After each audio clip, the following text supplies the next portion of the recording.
Eric Adams, New York. I was about to say New York, D.C. New York City Mayor Eric Adams. We're going to be discussing him with Pascal Robert of the Black Agenda Report and This Is Revolution podcast as soon as he's available. But what has he done? Dwayne, let me know when you get that clip.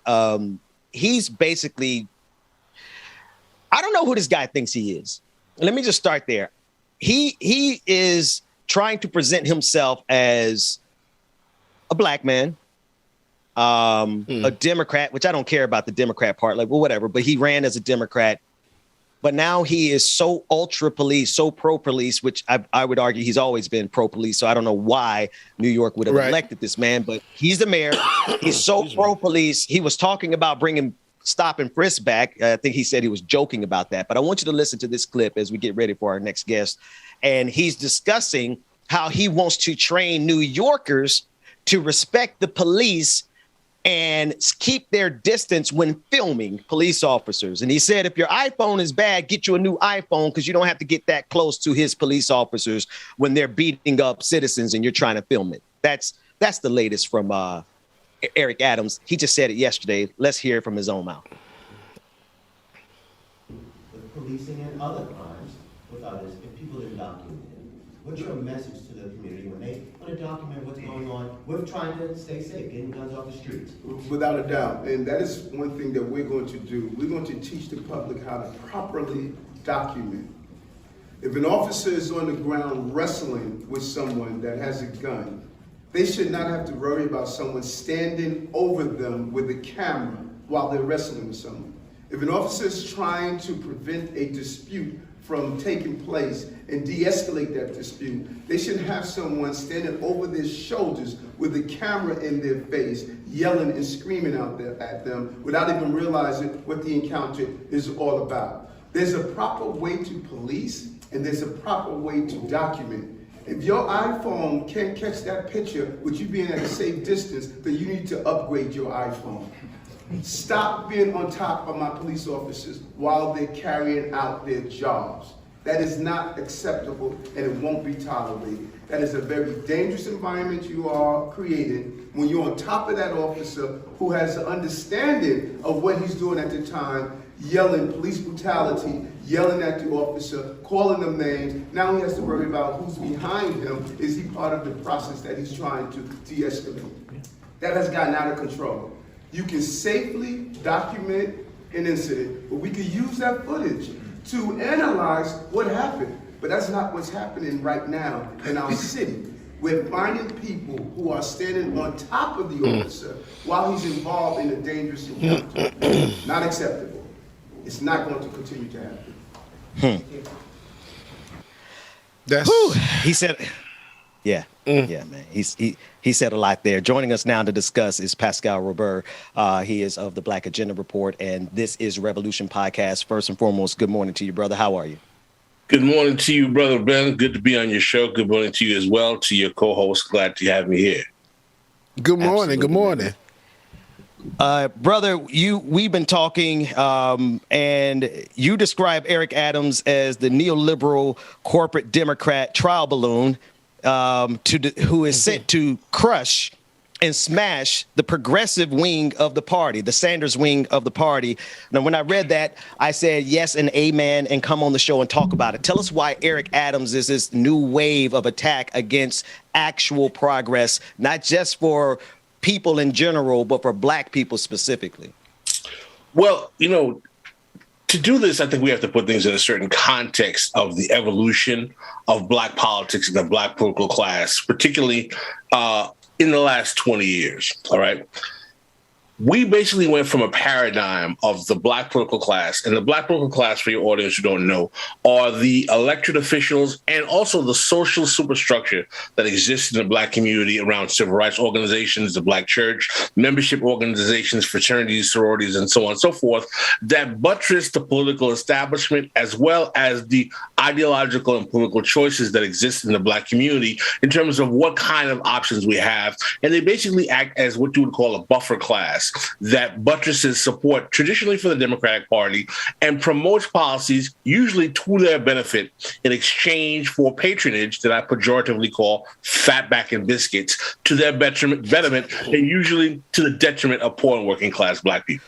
But there has been an evolution in the nature of the Black political class in the 50 plus years post-civil rights, in that the first generation of the Black political class that came out of the Gary, Indiana Convention in the 1970s were traditionally former civil rights affiliated type politicos who, because of working through government programs through the Great Society, developed an affinity and a connection to political administrations in the Democratic Party, and then rose to the level of becoming the first iteration of the Black political class. But because they had to maintain certain credentials with the grassroots civil rights community in the kind of post-Black Power era, they still had to at least have the patina or illusion of a redistributive agenda to Black folk. Right, that's how you get your Maynard Jacksons, your Andrew Youngs, et cetera, et cetera.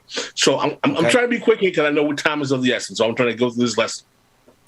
We move into the 80s and 90s in the way in which neoliberalism, which is basically a fancy way for shifting capitalism to hyper-privatization, deregulation of finance capital, and the removing of government-funded policy to the benefit of the population to a more pro-capitalist, pro-private sector agenda to marketize everything.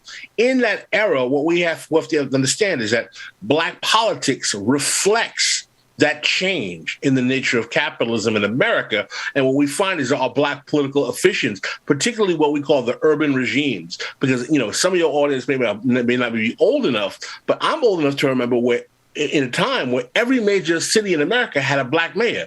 New York City had Dinkins, you had Howard Washington, you had L.A., had, I forgot the name of I always forget the name of the brother who was mayor of L.A. back in the day.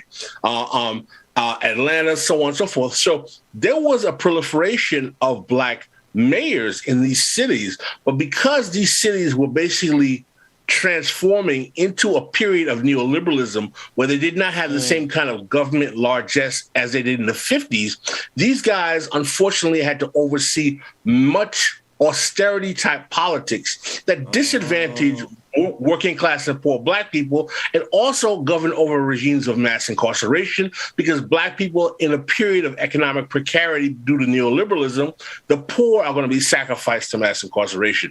Black and white, but disproportionately Black.